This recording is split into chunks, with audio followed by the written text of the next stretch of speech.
Hello everyone, Niklsun here, and welcome to Coming Soon Movie News with Niklsun.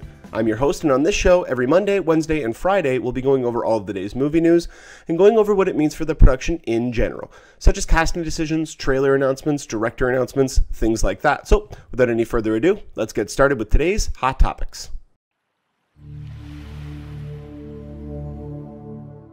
And this first topic that I want to talk about today is rather exciting because it looks like we could be getting a new action franchise that is not part of a superhero film, or at least an established franchise that a lot of people out there are aware of. So this is very curious. There's a character out there named Mac Bolan.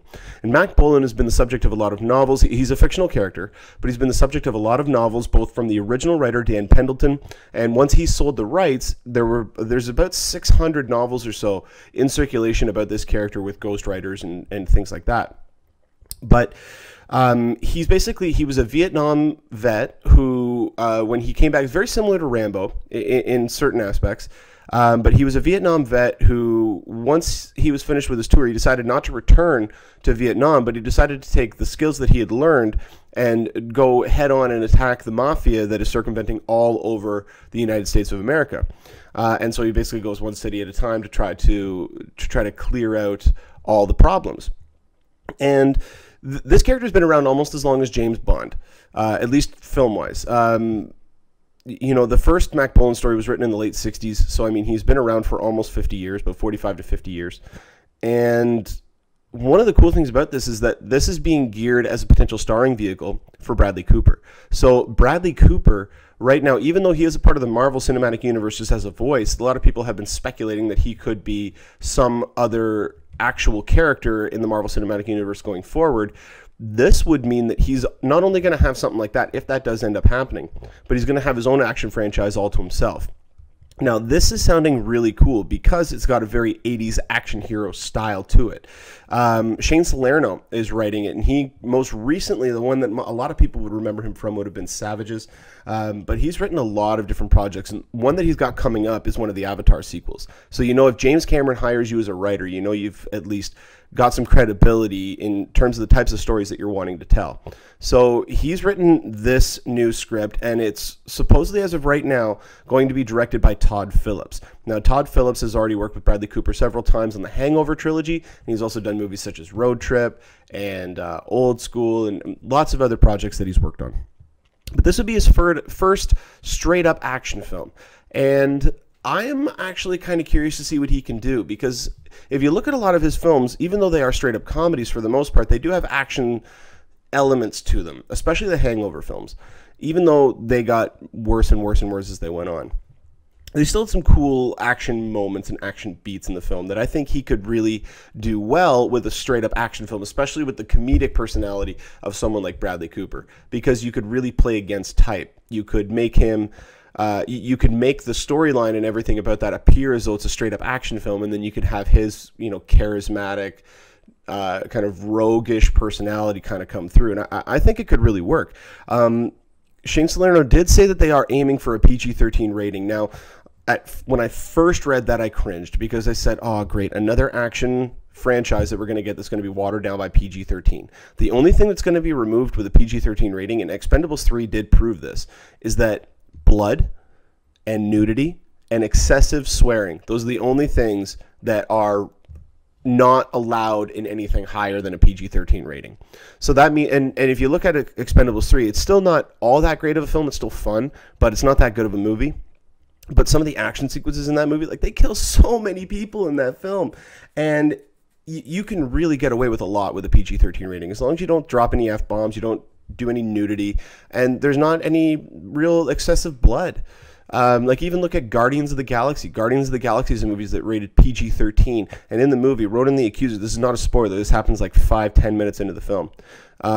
They don't actually show it, but they cut right before it happens. He takes his massive hammer and he crushes a guy's skull with it, and then the rest of the scene is watching the blood actually pour down all these little tubes and all these little trenches and stuff like that. Like, that's grotesque, but that's in a PG-13 movie that is marketed more towards kids. So the violence aspect is not a problem when it comes to the rating. It's just the additional content, such as swearing and stuff like that. If they don't necessarily need that, although I would like that, especially from someone like Todd Phillips starring Bradley Cooper. I really think that not restricting them as much could work out. And again, you could even do an R-rated movie with the same level of violence. They were already going to go in PG-13, just have a little bit more swearing, have a little bit more natural reactions to certain things. Because I always hate, like, one of my biggest pet peeves was always watching 24. Love the show 24, but Jack Bauer, you could tell, especially in with the personality that he had, the attitude that he had, and the situations that he was in, he would not resort himself to just saying damn it all the time. He would be dropping a lot of other things. So you really get a sense of where they could try to take this story. You get a sense of what they could attempt to do with it. And even with a PG-13 rating, it's not really going to be removing that much from the storyline. It just makes it more accessible to more people. And again, it's all going to depend on the level of violence in the movie. It's not going to be Expendables style violence where they're just mowing down bad guys left and right. This is going to be more so about the morality of what to do in certain situations, because he was known as the executioner, like the character Mac Bolan was known as the executioner because of his brutal tactics, but he was also known as the mercy, the angel of mercy, or something along those lines, because of his compassion for innocent people. And even though he was ruthless in his executions of his missions, he was never out for blood. He was never out just to kill people. He was out to stop what was morally inconceivable. And I really think that someone like Bradley Cooper, especially the acting chops that he's shown in the last couple of years, I really think this could be a franchise that could really open him up as more, just offering him more possibilities and more roles. Everyone's wanted to see him in another action film ever since A-Team, because he had a lot of charisma. He knows how to handle the action sequences, and so I really think this is a great move. The only question still remains is whether or not Todd Phillips is going to be a good fit as a director. I personally think that he will be, but again, it's all up to interpretation, whether or not you guys really enjoyed his previous films or whether or not you thought that there was something left to be desired. Still up in the air, but we still got a long time before this project actually comes to fruition. So until then, I'll keep you posted on any new information that does come up.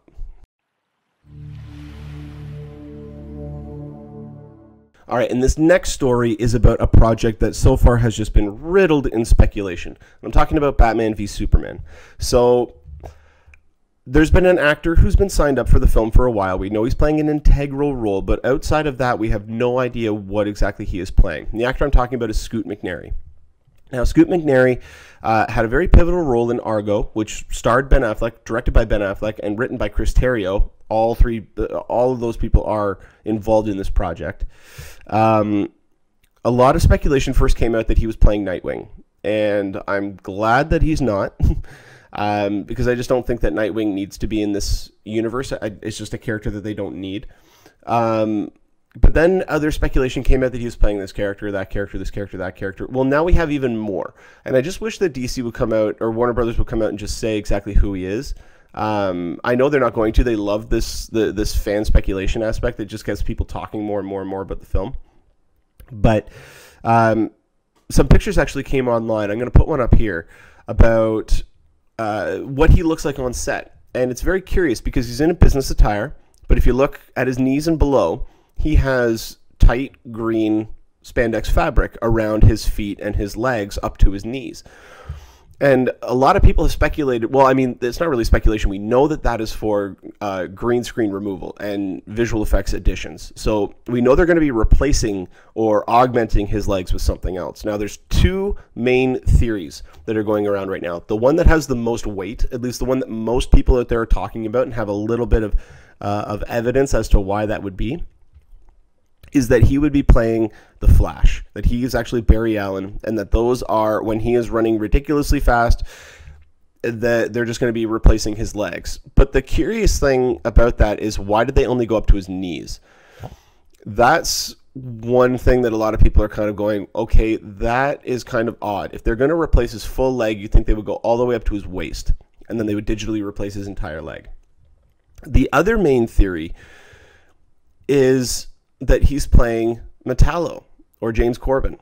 an early version of James Corbin turning into Metallo, who will be a major villain. And in the comics, especially when it deals with World's Finest, Metallo was one of the original villains that they fought. So there's a little bit more knowledge, or at least a little bit more insight as to who he might be playing. Again, this is all just rampant speculation. We still don't know. I'm actually on more of the side of the Flash, only because if he is the Flash, we pretty much, for the most part, have our excuse me, we have our Justice League lineup, which means we have Batman, we have Superman, we have Wonder Woman, we have Aquaman, we have Cyborg, and now we have the Flash. And also, apparently, from what I've been hearing, I've looked around a little bit and actually seen a lot of people are running with this. Green Lantern is not going to be appearing in Batman v Superman, but apparently he will be in Justice League. So it looks like our Justice League is actually going to be 7 members, that's kind of interesting. Justice League has always been between 5 and 7, but a lot of people were assuming they were going to go on the lower end of that and go with 5 people, just to keep the story a little bit more contained. But this is interesting if they do that, because that means we're going to be reintroduced to Green Lantern in Justice League. And with them talking about having Green Lantern and Superman and even Shazam, these are all characters that are very similar in what powers they have and how they, not necessarily what their costumes are like, but just in terms of their appearance, in terms of what they can actually do. They can all fly. They can all go into space without needing any sort of oxygen mask or any sort of special suit. It's going to be intriguing to see how half of the members of the team have the ability of flight and the rest don't. So it's going to be interesting to see where they go with this, what sort of avenue they are attempting to go down. Now, again, this is speculation. We don't know if Flash is in the movie. We do know Batman, Superman, and Wonder Woman are in the movie. We know Cyborg is in the movie. We are 99% sure that Aquaman is in there and that Jason Momoa is playing him. I'm pretty sure that he's Flash. I mean, It does make a little bit more sense for the Metallo aspect, where they're just replacing his legs with metallic legs.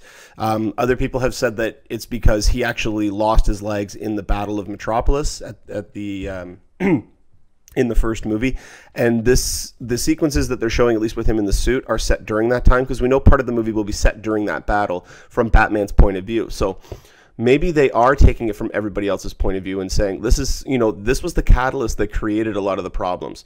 The destruction actually is what caused James Corbin to lose his legs, and to have them replaced with metallic legs and start this mental fascination with metallic augmentation. Or it's that we actually see him interacting as part of his regular job, and he sees somebody who needs help and he speeds off, and through that his pants actually become so tattered to the point where they need to have that CG. It'll just be easier to manipulate on camera, because I mean, with Man of Steel, for them, I don't even know if they had a cape on set. The cape was completely digital for almost every sequence, if not every sequence in that movie. So they could be doing things like that. I mean, getting the physics and motion of the clothing in order to move the way that you want it to would be easier to manipulate using CGI, as long as you have the right team behind you. So they may be going with that. And obviously with a project like Batman v Superman, they literally have an unlimited budget. If they need it, they will get it. Warner Brothers is putting everything into this project. So I am almost convinced that it is Flash. At least I'm hoping that it is Flash. If it's Metallo, I'm not going to be upset. It's just, again, I feel that Batman v Superman and introducing all these characters, I don't like the idea of them taking another major villain from the comics and utilizing him, or should I say underutilizing him, and then having him be dispatched at the end of this film. Because you can't necessarily have a comic book movie of this size and not have the fatality of a villain. We know Lex Luthor's not going to get killed. If if Doomsday is in this film, which is rampant speculation is that he's in the film, I hope that he is not just a one-and-done villain. All these villains require multiple movies to really be fleshed out, because they are so fascinating, they are so powerful, and they're also revered by fans. So, I mean, it makes a little bit more sense for them to incorporate a character and build him up in this movie and then set him up for the sequel. That's kind of what I hope they're doing, and I hope they do focus more on Batman and Superman and their conflict that they do have, while also setting up all these other characters to appear in other movies. I mean, if we are getting a setup of Metallo, and we are getting a setup of Doomsday, and we are getting a taste of what Lex Luthor's diabolicalness will actually achieve, then I think that this movie is going in the right direction. But again, if they are trying to cram too much stuff in here and not reusing some of that stuff later on, such as the villains, I think we're going to be in for a massive letdown. But again, this movie is still a year and a half away. We still have a long time to go before we're going to get more information about this. But when we do, I will definitely update you guys on here.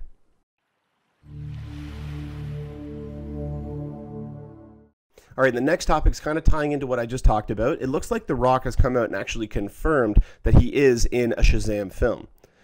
But that's all he confirmed. He will not say, he even said in the interview, he said he does not know whether or not he will be playing Black Adam or if he will be playing Shazam. He has not made his decision yet. And to me, there's a couple of avenues that you could go with this. First off, Shazam almost seems like the better choice to go with because he's going to be a larger role in the DC cinematic universe.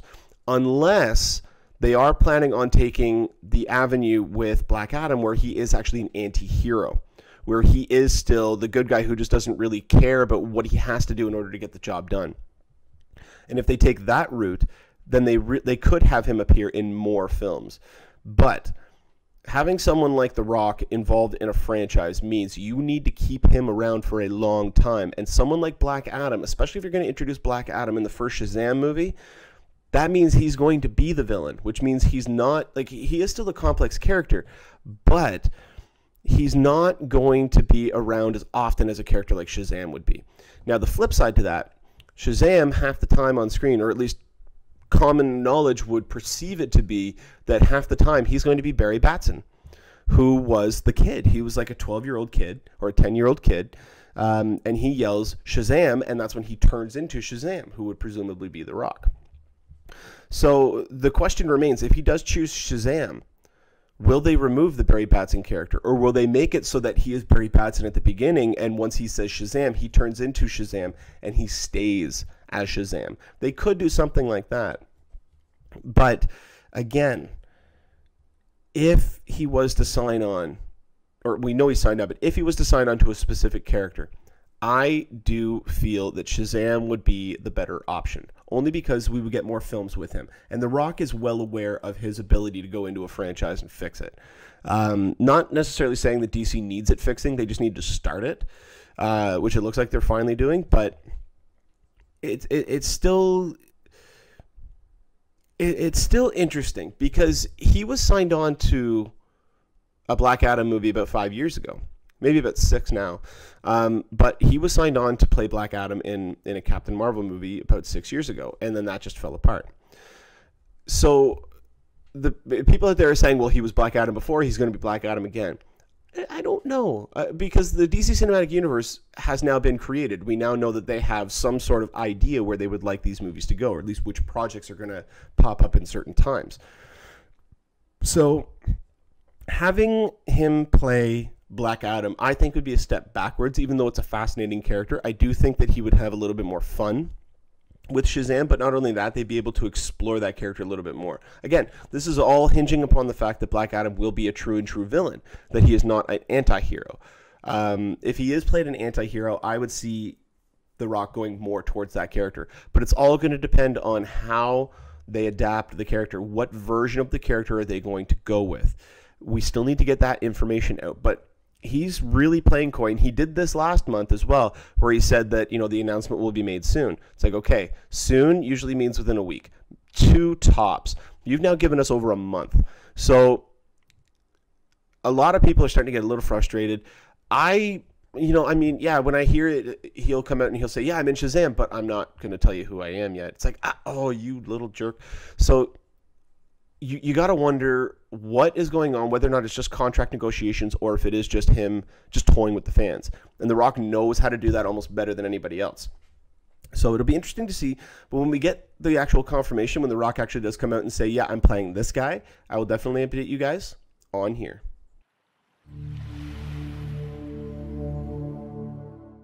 And the next topic that we have to talk about is a project that I've been eagerly anticipating because I love the director. Jason Reitman, son of Ivan Reitman, who is the director of such movies as Ghostbusters, Stripes. I think that was Harold Ramis. Ivan Reitman has had a career spanning over 3 decades, and I'm drawing a blank on a lot of his other films. I'm thinking of certain films, but I think they're directed by other people. Anyway, Jason Reitman has done films such as Juno, Up in the Air. He did Young Adult, and most recently did Labor Day. Labor Day was not as well received as a lot of people were hoping for. But this movie looks like it's going to be something wholly unique. It's got a great ensemble cast. It's got Adam Sandler. It's got Rosemary DeWitt. It's got Jennifer Garner, Judy Greer, Ansel Elgort. It's just got a fascinating cast. But the thing about the trailer, and I've got the link in the description of this video below so you guys can check out the trailer for yourselves.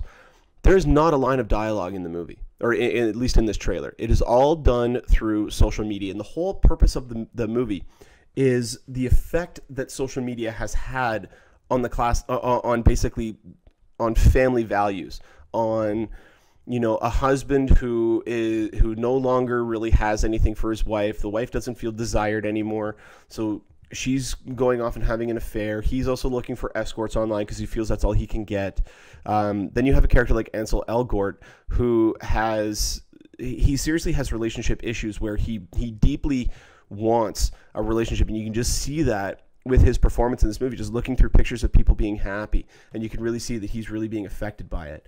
But other things are, Judy Greer's character, who is taking photographs of her teenage daughter, not necessarily illicit photos, but kind of provocative photos, and then posting them online just to get reactions for it, kind of living vicariously through her.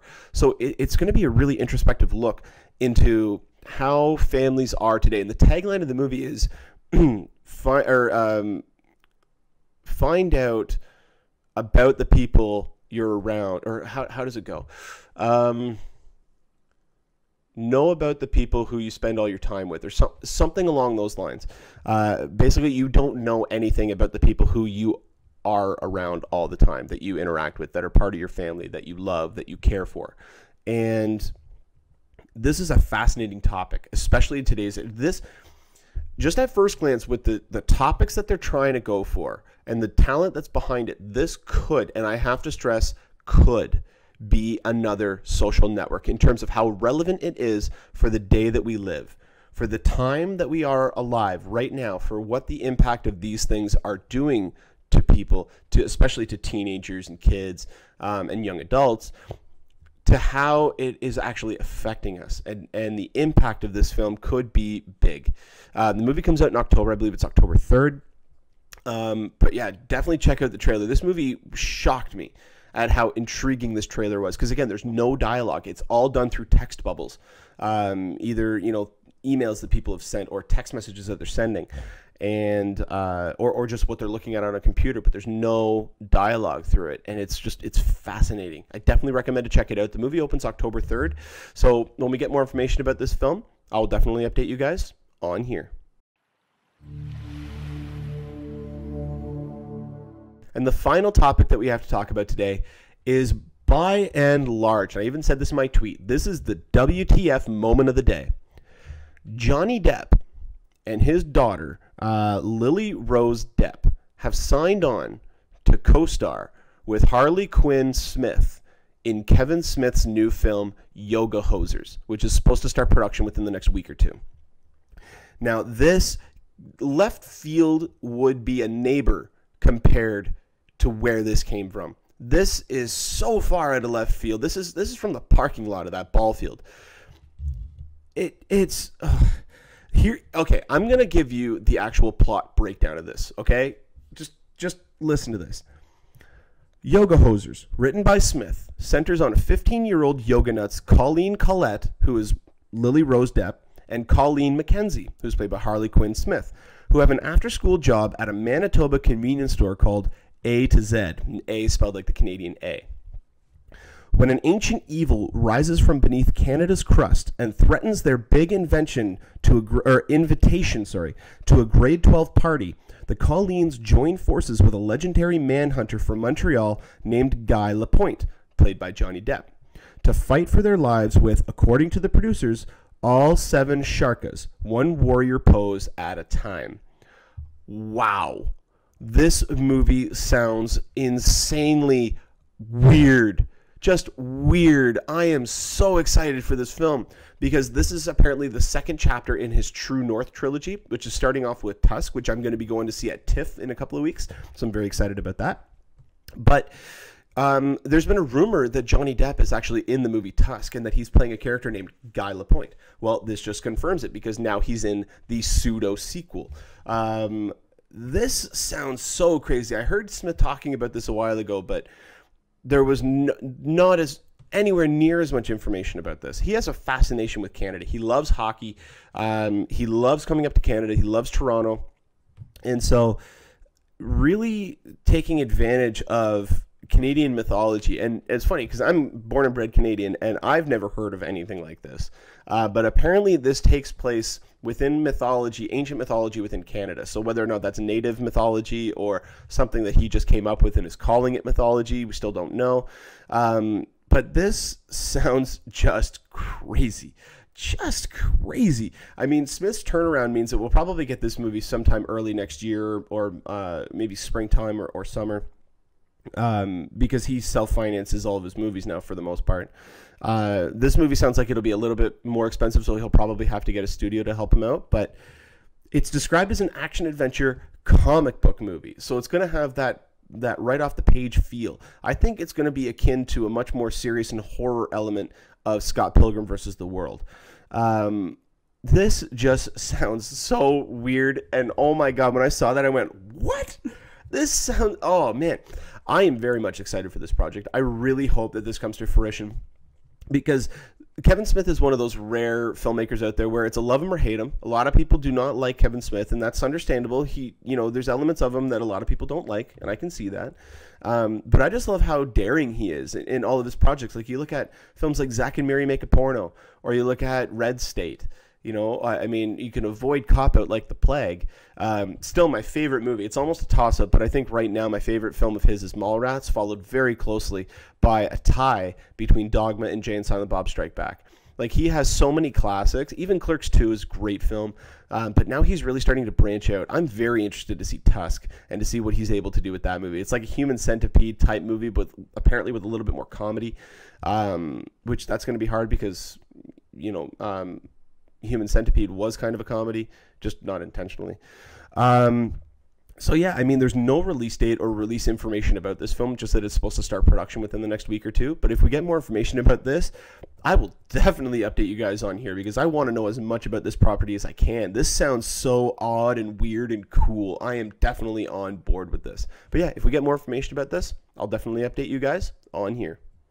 Well, that'll do it for us here on Coming Soon Movie News with Niklsun. Thank you so much for watching. You guys have been a great audience. You can go ahead and click subscribe there in the bottom corner. You can get updates whenever we post a new video. You can also find me on Twitter at Niklsun, Niklsun, for all of your movie updates. And you can find me on my Facebook page at facebook.com/movienewswithniklsun. And until next time, you guys enjoy the rest of your day. Take care.